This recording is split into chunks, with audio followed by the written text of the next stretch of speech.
Boa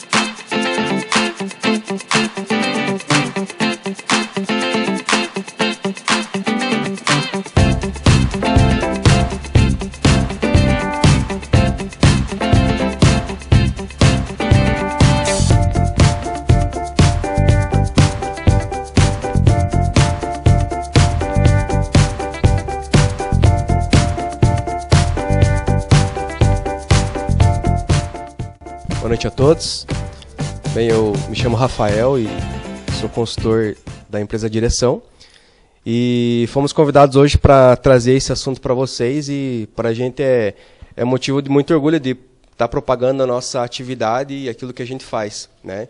Então acho que esse assunto tem muito a contribuir. Como qualquer outro tema também a gente passaria dias aqui discutindo, então a gente vai só dar uma pincelada hoje para que você tenha um primeiro contato, talvez, o que é propriedade industrial, o que é registro de patente, para que isso possa, de repente, gerar em você despertar o interesse em buscar mais informações sobre o tema. Tá?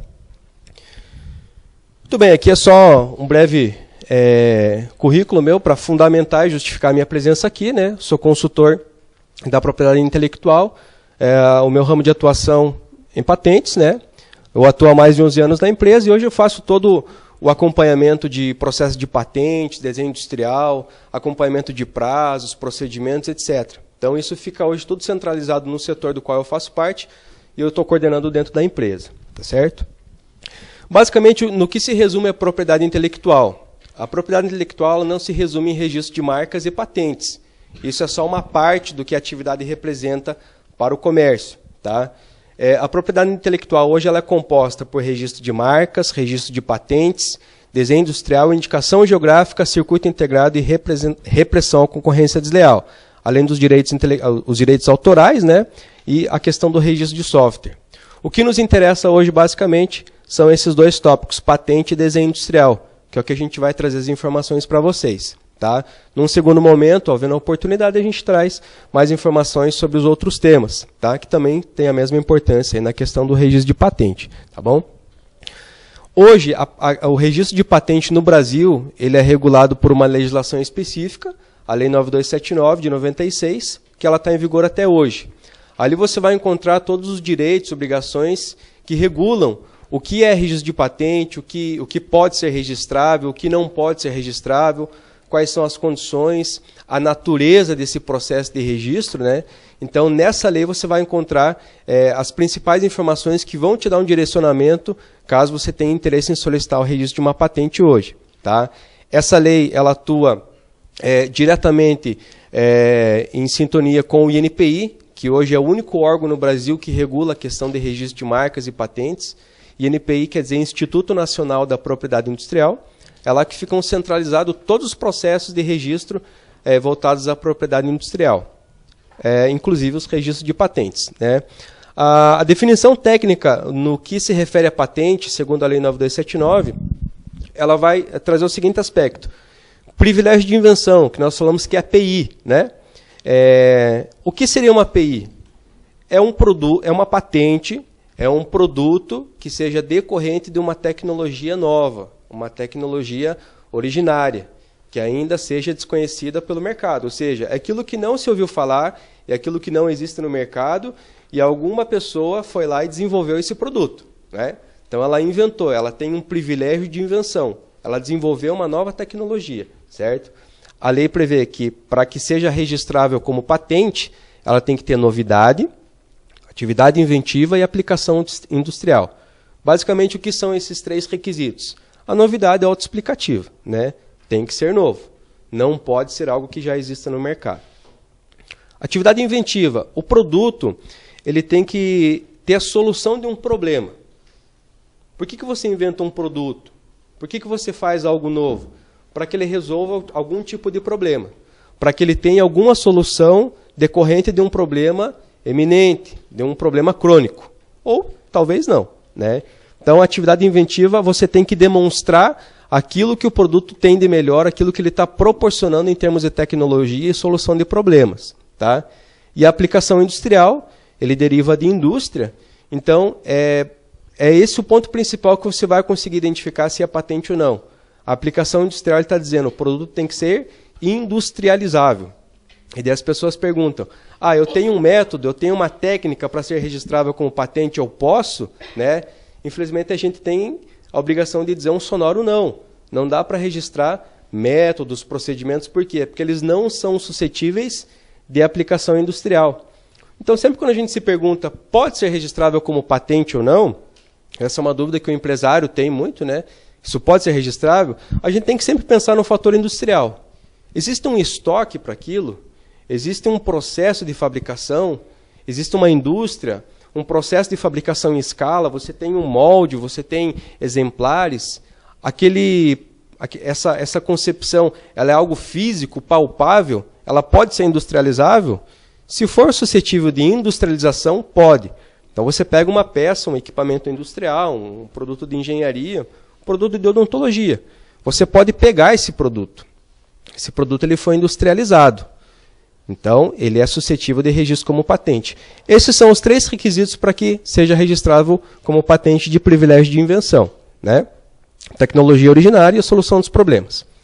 Existe uma segunda forma de você requerer o registro de patente, que é o modelo de utilidade, famosa MU, né? Basicamente, os requisitos são os mesmos. Tem que ser algo novo, ela tem que ser suscetível de aplicação industrial, ou seja, tem que ser industrializável, né? Só que aqui a diferença é que ele tem, na verdade, um ato inventivo, né? Ou seja, é um ato, ele tem uma forma, ou seja, é uma melhoria de algo que já existe. Então você pega aquela tecnologia que já existe, aquele produto que já existe, e você aprimora, você melhora, você desenvolve uma nova aplicação, uma nova funcionalidade, você se vale daquela tecnologia para fazer uma nova aplicação, né? Claro que respeitando até o limite de onde vai a possibilidade de você eventualmente reproduzir algo que já existe. Tá? Pode passar. A mesma lei ela vai dizer o seguinte, o que não é patenteável, que é basicamente o que eu já mais ou menos expliquei aqui. As descobertas, teorias científicas, métodos matemáticos, concepções puramente abstratas, esquemas, planos, princípios, métodos comerciais. A gente recebe todo dia na nossa empresa lá praticamente orçamentos, né? Solicitações de registro. Olha, eu inventei uma nova forma comercial, uma nova estrutura de comércio, né? Hoje eu tenho uma metodologia nova de atender os clientes, eu posso registrar como patente?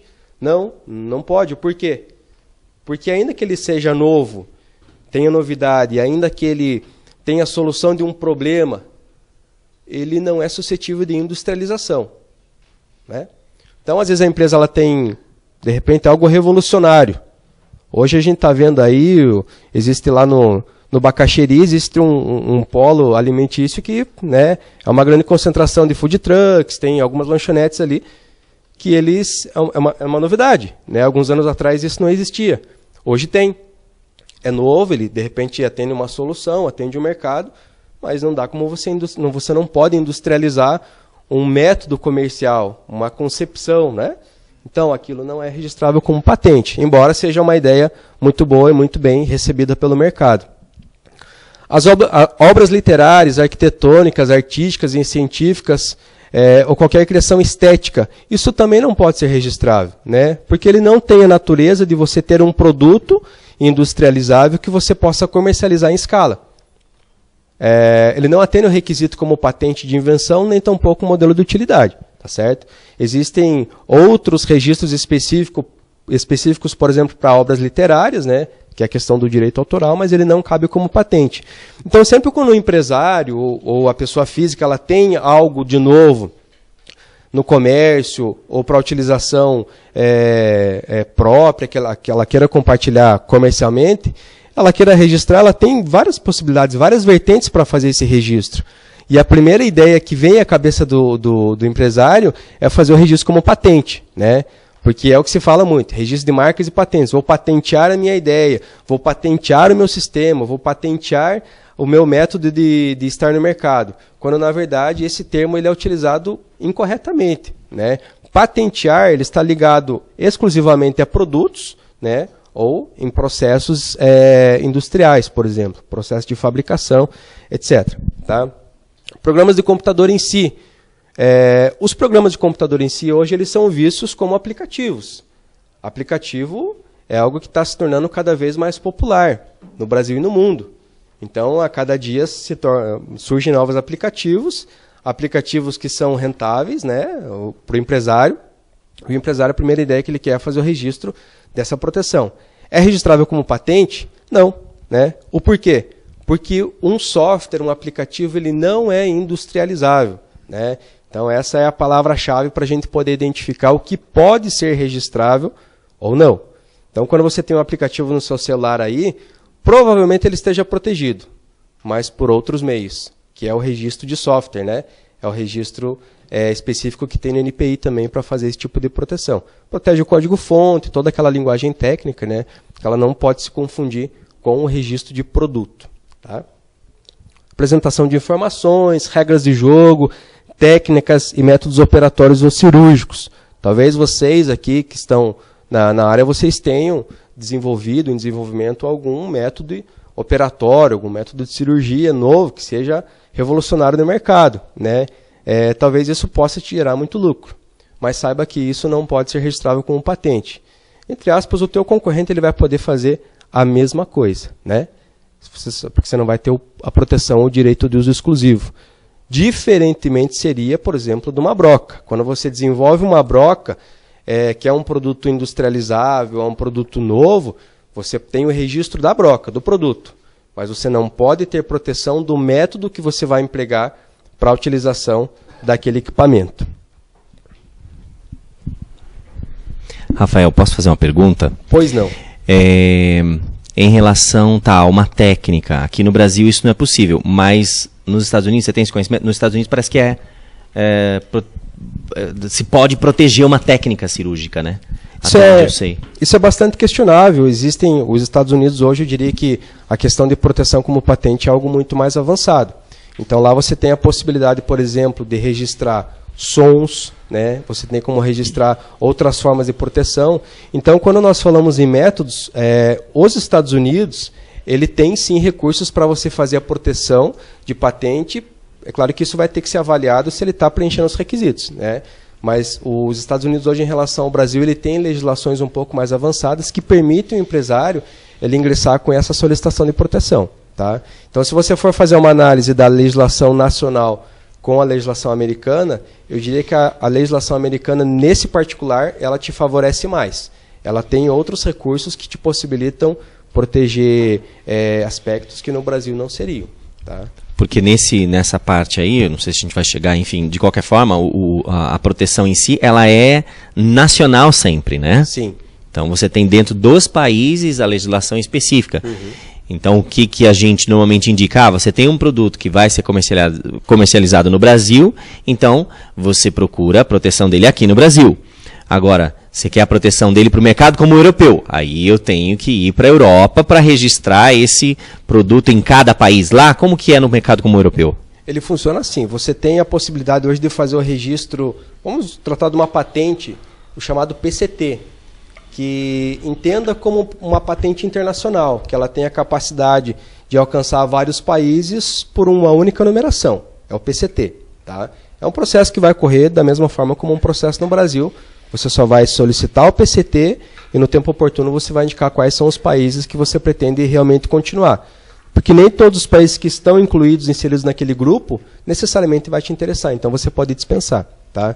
Você pode fazer o registro na União Europeia, então seria uma outra modalidade de registro como patente. Tá? E aí ele vai exatamente delimitar o que estabelece a proteção de uma patente de outros países, ela vai obedecer à legislação local e não necessariamente do PCT, que é o pedido original. Então, se o PCT está dizendo, olha, no Brasil pode, mas lá em outro país não pode, né? Na Austrália não pode, por exemplo. Ele vai obedecer à legislação daquele país, não vai se sobrepor sobre o PCT. E aí você faz a seguinte reflexão. Quando você tem uma proteção de um sistema, por exemplo, um método operatório, num outro país, essa proteção ela vai se limitar àquela região geográfica. Como é que você vai cobrar, por exemplo, de um terceiro que está se valendo dessa mesma técnica aqui no Brasil? É difícil, né? Você não tem mecanismos de vir lá dos Estados Unidos com o registro que você tem lá, de questionar alguém que está fazendo no Brasil. Então, de uma certa forma, ainda que a legislação americana ela seja um pouco mais avançada, ela está em sintonia com as demais, né? Porque segue o mesmo princípio. Novidade, atividade inventiva, ou ato inventivo, e aplicação industrial. Então, tudo isso teria que se analisar caso a caso, né? Mas respondendo friamente a pergunta, os Estados Unidos têm sim aí recursos mais amplos para fazer esse tipo de proteção, né? Então, na verdade, assim, se você visa um mercado americano, você tem que registrar lá também.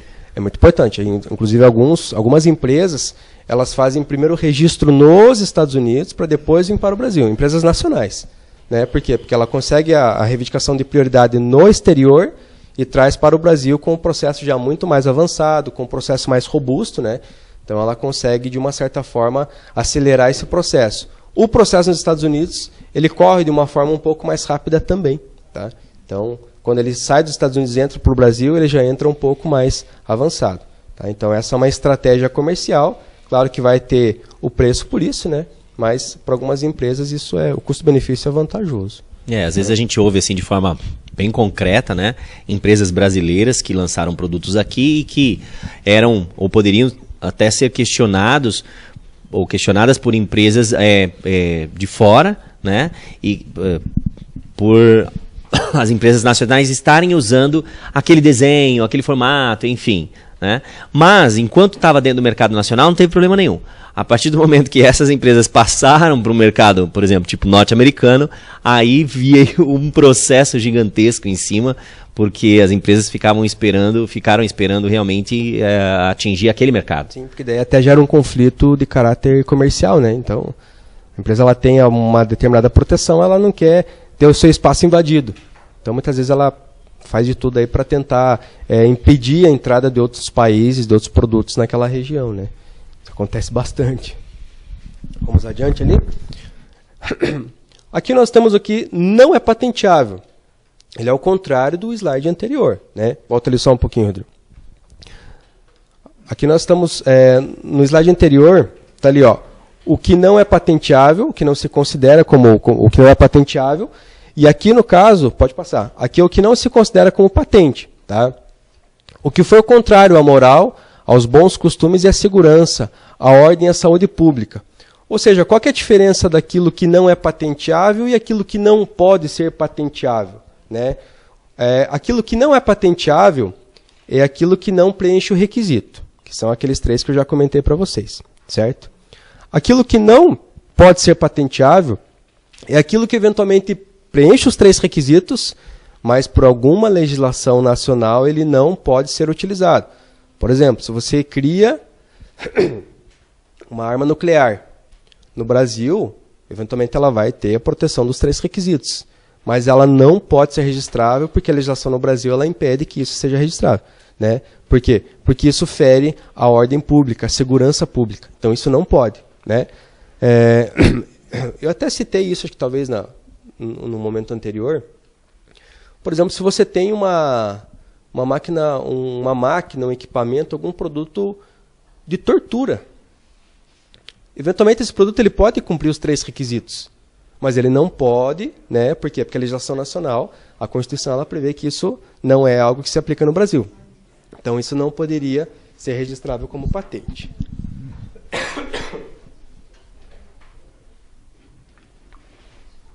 Ali temos um último tópico ainda, né? Pode voltar um pouquinho. As substâncias, matérias, misturas, alimentos ou produtos de qualquer espécie, bem como a modificação de suas propriedades. Né? As substâncias, matérias, aquilo que eventualmente foi modificado também, ainda que preencha os 3 requisitos, ele não tem condições de ser registrável porque por alguma razão de natureza nacional ele está ultrapassando os limites da ordem pública. Então, por algum aspecto ele não pode ser registrável. Tá? E o todo ou parte dos seres vivos, tá? Por serem talvez as descobertas também, né? Pode passar ali. O requerente da patente. Quem pode requerer um registro de patente no Brasil hoje? Qualquer um. Qualquer pessoa, qualquer empresa, qualquer pessoa interessada, qualquer parte interessada. Podem ser pessoas físicas ou pessoas jurídicas. Ou os dois, né? no mesmo processo. Então, se você tem lá, se você é funcionário de uma empresa, essa empresa ela te fornece todo o recurso, toda a tecnologia para você desenvolver aquele produto, você pode figurar no polo como inventor e o empregador como titular.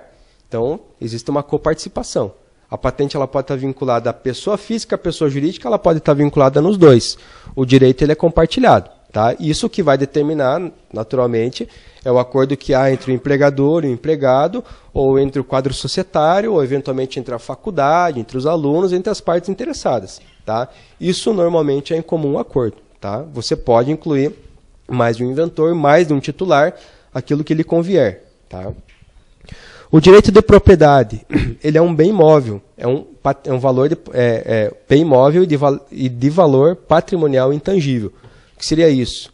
Quando você tem uma carta patente na mão, um certificado de registro de patente, você tem um valor ali. Aquela patente você pode negociar, você pode vender, você pode licenciar, você pode transferir, você pode oferir recursos com ela, né? Lucros com ela. Hoje, tudo que você vê, por exemplo, nessa sala aqui, ó, se não tem, já foi objeto de patente. Né?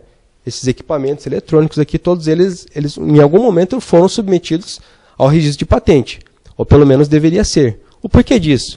Porque aqui nós temos cerca de 30 pessoas, mais ou menos. Todos vocês estão tendo acesso a esse produto. Se esse produto não tiver o registro como patente, em tese, né, na teoria, você pode sair daqui, reproduzir um molde igual, registrar e dizer, não, esse produto ele está no meu nome, né? Então, essa patente é minha. Tá? É claro que isso é uma análise muito fria, porque se eu comprovar que eu que criei esse produto, eu tenho subsídios de dizer, não, você copiou a minha ideia, você agiu na mão grande, você veio aqui, pegou meu produto, registrou, e agora está dizendo que eu não posso parar, que eu tenho que parar de usar. Né? Por outro lado, eu tive um lapso por não ter registrado e divulgado o produto, então é como se eu tivesse perdido esse direito. A gente já vai ver isso um pouquinho ali para frente. Tá?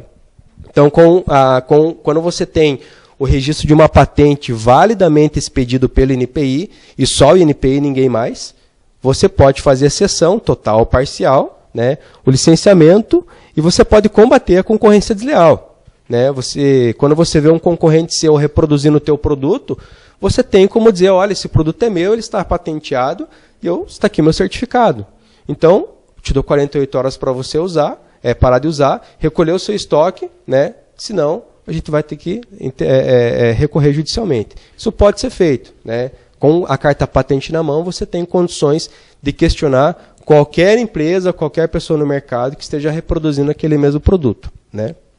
E o direito sucessório, isso pode ser repassado por um terceiro, que eventualmente vem ali pelo falecimento ou pela renúncia, você pode repassar esse direito. Certo?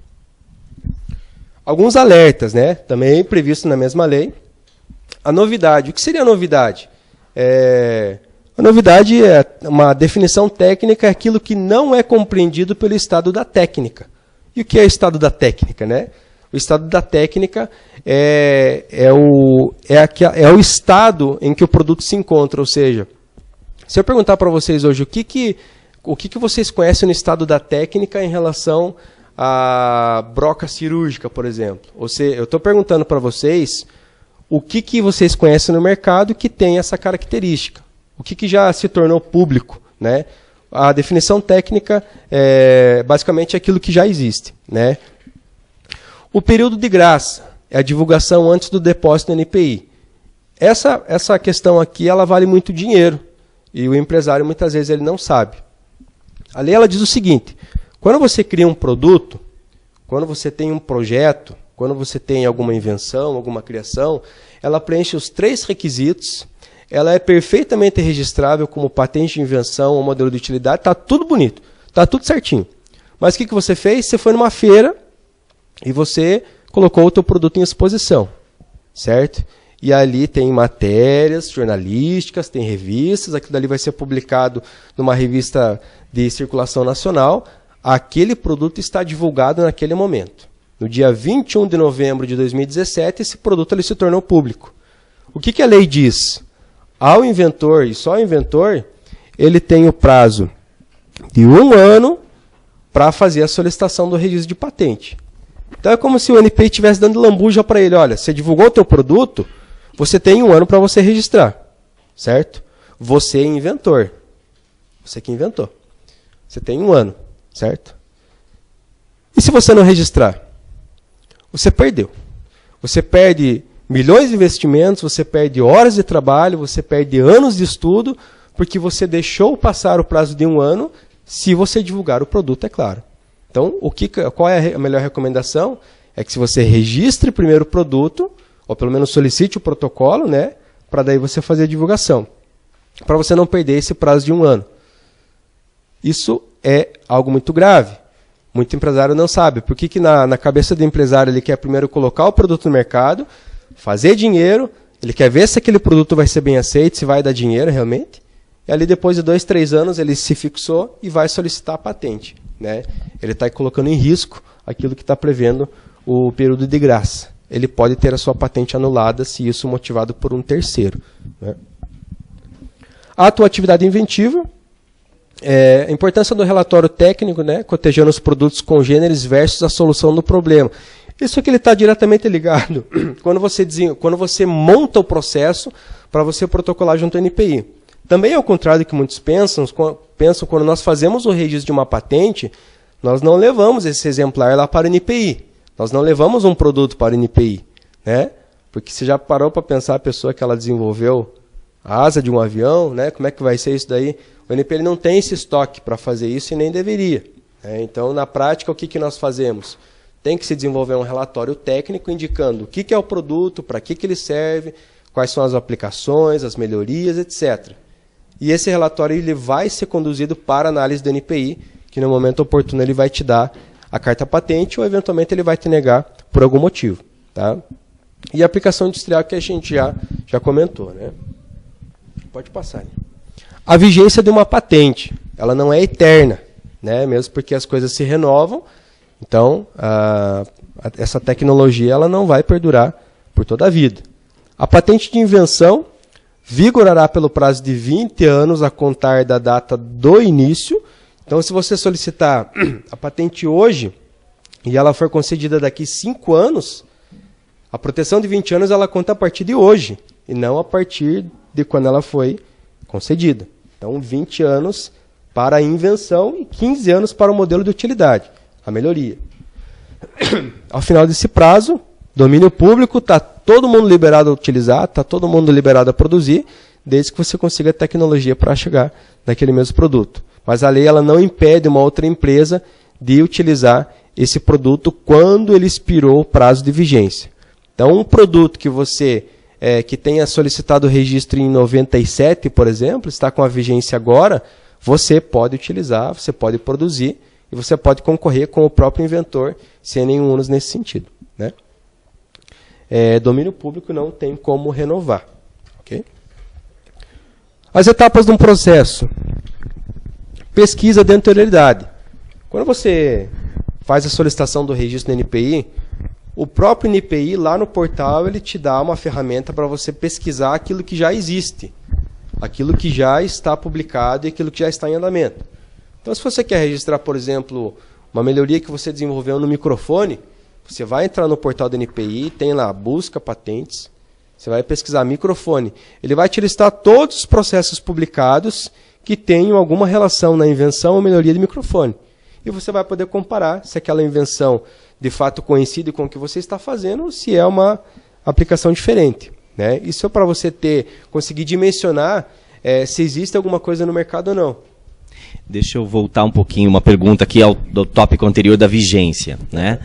Então, por exemplo, de vez em quando a gente ouve na área da saúde, o governo está quebrando a patente de uma medicação porque se viu que essa medicação é importante no nível coletivo para o país e tal. Como que isso pode ocorrer? Quer dizer, um fabricante de fora, né, produz uma medicação que tem um custo, etc., né, para se chegar à tecnologia. Aí, num outro país, quer dizer, se quebra essa patente. Né? Como é que isso ocorre? Tá? Como é que pode e quais são as justificativas?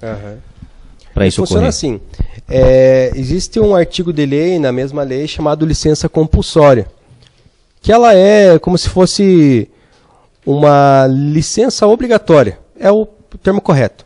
Então imagine você, inventor, em 2015, você em questão de 2 horas, você conseguiu desenvolver uma pílula para a cura da chikungunya. E aí aquilo se torna algo atraente aos olhos das autoridades. Só que você está vendendo aquela pílula por 12 mil reais. Quer? Quer. Não quer? É assim que vai acontecer. Aí o que acontece? O governo ele vai interferir no processo e ele vai pedir aquela patente, ele vai solicitar a quebra daquela patente no aspecto de licença compulsória, ou seja, o inventor que ele teve a capacidade de desenvolver a cura por uma determinada doença que seja emergente, que ela seja grave, que ela seja de alto interesse da sociedade, o governo ele tem legitimidade de poder reivindicar aquele direito para ele. É claro que isso vai ser indenizado, né? Vai ser um valor expressivo que o inventor vai receber pela invenção que ele fez. Só que ele não vai poder, por exemplo, praticar um valor abusivo sobre um medicamento ou sobre algum outro produto de interesse público. No caso da quebra de patente de medicamento, o governo ele tem essa prerrogativa de fazer a quebra da patente por meio da licença compulsória. Então, queira o inventor ou não, ele tem que ceder, ele vai ser indenizado e é assim que acontece. Tá?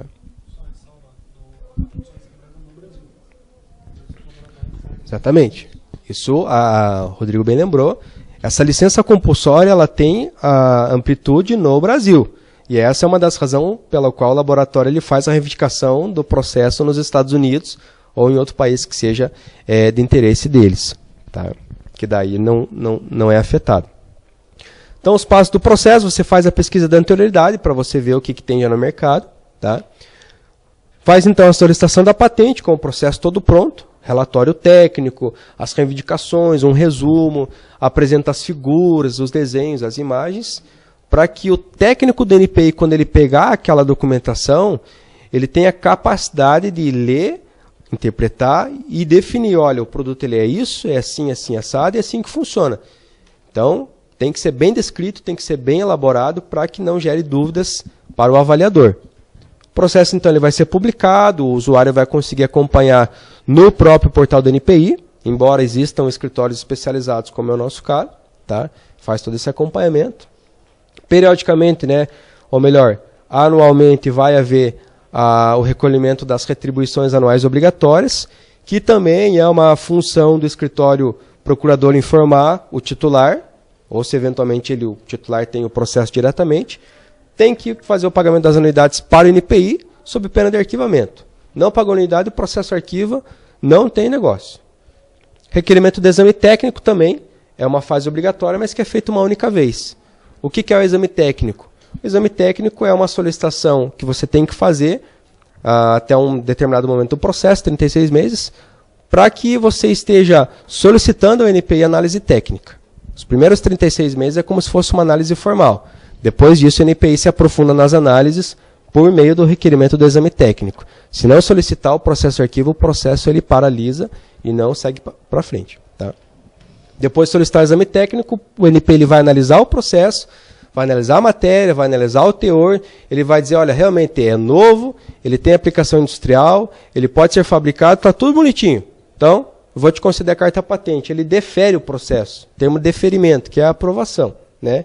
E, por fim, a carta patente. Liberou a carta patente, você tem ali 15 ou 20 anos de vigência contados a partir de início. Tá? Muito mais do que o próprio produto, é a carta patente que vai assegurar os direitos para o inventor, para o titular poder explorar com segurança. Tá? As informações necessárias para o relatório de patente. Quando você faz o relatório, o que deve constar nesse relatório? O título. Tem que ter um título. O titular do inventor, o titular e inventor tem que constar no processo. O setor técnico, que é o chamado campo de aplicação. Então, se você tem um produto relacionado à área da odontologia, no relatório você tem que citar que pertence ao ramo da odontologia. Né? O estado da técnica é muito importante porque o NPI ele precisa entender o que tem no mercado, o que te motivou você a fazer essa melhoria ou essa invenção. Porque, eventualmente, você pode estar copiando alguma coisa que já existe, está solicitando o registro, e, possivelmente, por um lapso do NPI, pode acontecer dele conceder o registro também. Tá?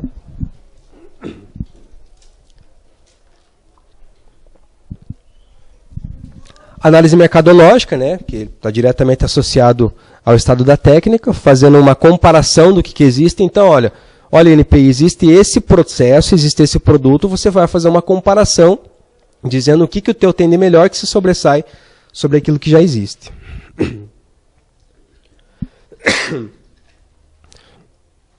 Descrição da abordagem do problema técnico e a solução apresentada, né? É a capacidade que o produto tem de solucionar algum problema. Fazer uma descrição das figuras, indicando o que as figuras representam, o que elas estão demonstrando nas figuras anexadas. Rodrigo, eu sou consultor, não tenho um gabarito tão vasto quanto o do Rafael. Rafael tem 11 anos trabalhando com patente diretamente. Eu trabalho 6 anos, o meu aspecto é mais comercial, então eu atendo diretamente os senhores no primeiro contato. Então, desenvolvi uma patente. Vocês vão falar em primeiro momento comigo. O Rafael ele parou então no estado da técnica, então a análise mercadológica, né? Então, quando ele se define, feito a análise mercadológica, vai ter as relações todas técnicas em relação ao desenho, ao pedido, como foi criado a patente. Então, fez a relação de figuras, os desenhos técnicos e o protótipo. É feito ali o pedido, né? Vai ser feito a padronização e a descrição pormenorizada. Então, se detalha especificamente todo o produto, porque quem vai fazer a análise é um engenheiro da sua área e a área de aplicação. As condições econômicas de um produto, de um pedido de patente, então vai levar em consideração a posição e o destaque disso no mercado, o bem patrimonial intangível, né, então quanto vale isso, o licenciamento e a cessão desse produto pode ser feito pelo titular, quem desenvolveu a patente, todos os royalties pertinentes ao pedido serão do solicitante. Então, o solicitante ele vai ter direito aos royalties. Então, todo o valor daquele produto ele vai para o inventor. Né? Então, se tem uma cessão, via de regra, a Universidade Positivo é uma instituição que tem os senhores como aluno e os senhores desenvolveram um produto dentro da universidade. Quando os senhores fazem a solicitação, assina-se um termo de cessão, os senhores perdem os direitos financeiros em relação àquela patente. Okay? Todo o retorno de investimento dessa patente vai ficar dentro da universidade, então os senhores só terão crédito científico, que é buscado dentro da graduação ou do mestrado e doutorado. O direito à repreensão é o direito de quem tem a carta patente. Então, eu tenho a carta patente, eu vou conseguir repreender, como o Rafael já falou, um concorrente que desenvolveu um produto similar ou idêntico ao meu, utilizando a minha tecnologia. As soluções desse produto, desse desenvolvimento para o mercado, né, dentro de qualquer área que seja aplicada, vai ser feito... deixa eu tentar melhorar aqui um pouco a solução. A solução desse problema. Suponhamos que eu tenha uma patente de um bracket odontológico. Né? Ele vai ser uma melhoria de um produto que foi aplicado há 10 anos atrás. Então, hoje, eu trouxe um modelo que foi feito por uma empresa brasileira e ele resolveu uma solução. Então, ela não tem aquele freio atrás, eu não sei o nome técnico, ele puxa de acordo com a dentição da pessoa, automaticamente. Então, o dentista ele faz uma análise disso a cada 60 dias. E foi feita essa solução, esse pedido agora, dentro dos Estados Unidos. Então, daqui 3 anos, provavelmente, os senhores já verão essa tecnologia no mercado. Pode voltar. Voltou? Consegue? Não, tem ninguém. Me desculpem, gente. Bom, aqui estão relacionados algumas das patentes que foram solicitadas, né? Implante com biovidro. 2016, né, pesquisadores do Departamento de Engenharia de Materiais da Universidade Federal de São Carlos, em estudo para aplicação em seres humanos. Isso aqui são apenas dados para que vocês tenham também registrados, para que para vocês observarem também o quanto isso é importante, quanto isso está sendo um motivo de preocupação em outros meios, né? Nanotecnologia 2008-2015, 91 pedidos relativos a órtese e prótese, e 22 pedidos pertinentes à odontologia no Brasil. Então também são questões aí que estão sobre os olhares dos pesquisadores, das pessoas interessadas, que se preocupam não apenas em pesquisar, fazer a criação de um produto, mas fundamentalmente em solicitar o registro de patente para ter essa proteção, esse direito assegurado para a utilização em todo o território nacional, né? Radiografia digital, 2008 a 2015, 16 pedidos pertinentes à odontologia, e o sistema de brackets autoligáveis, que é uma patente que ela foi... A Aditec foi a primeira empresa brasileira a fabricar um sistema autoligável, a única a conseguir a patente nos Estados Unidos.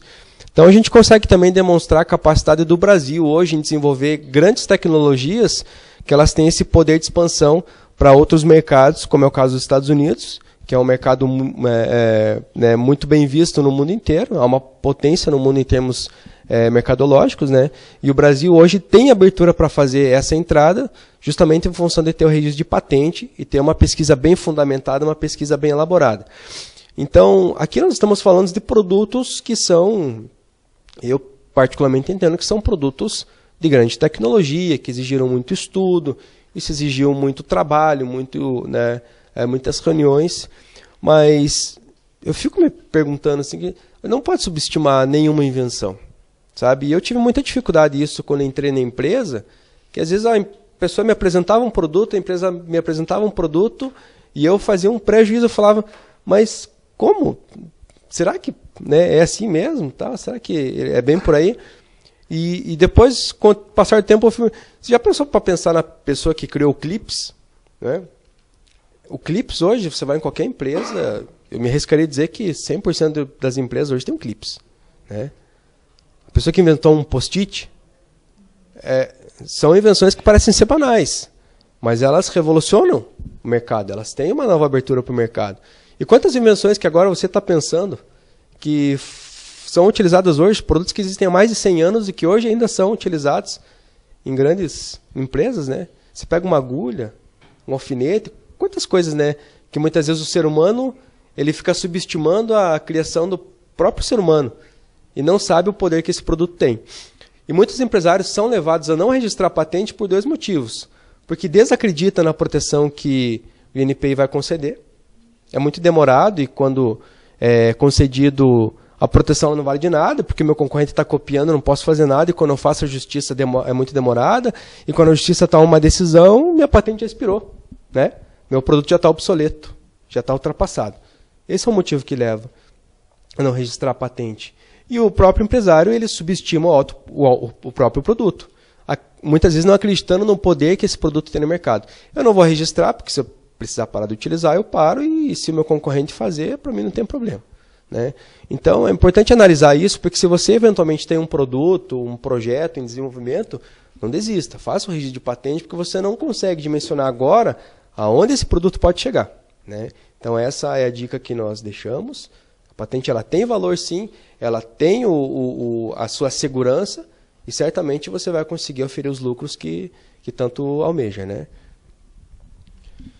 Basicamente é isso, e a gente deixa espaço agora para perguntas, né? Se o professor quiser conduzir, a gente fica à disposição. Gente, alguém tem alguma pergunta aí? Alguma coisa, alguma ideia sobre patente? Conseguiram pelo menos captar um pouquinho como é que é esse processo? Você estava perguntando a questão de valores, esse tipo de coisa. A gente tem assim, existem os valores que são dos órgãos responsáveis pela proteção, que é no INPE, né? E existem os valores de escritórios de patente que fazem todo o processo e que dão assessoria jurídica para isso. Né? É importante saber que qualquer indivíduo pode fazer isso sozinho. Né? Por outro lado, né, você tem as taxas do órgão público, por outro lado, quando você faz isso tudo sozinho, você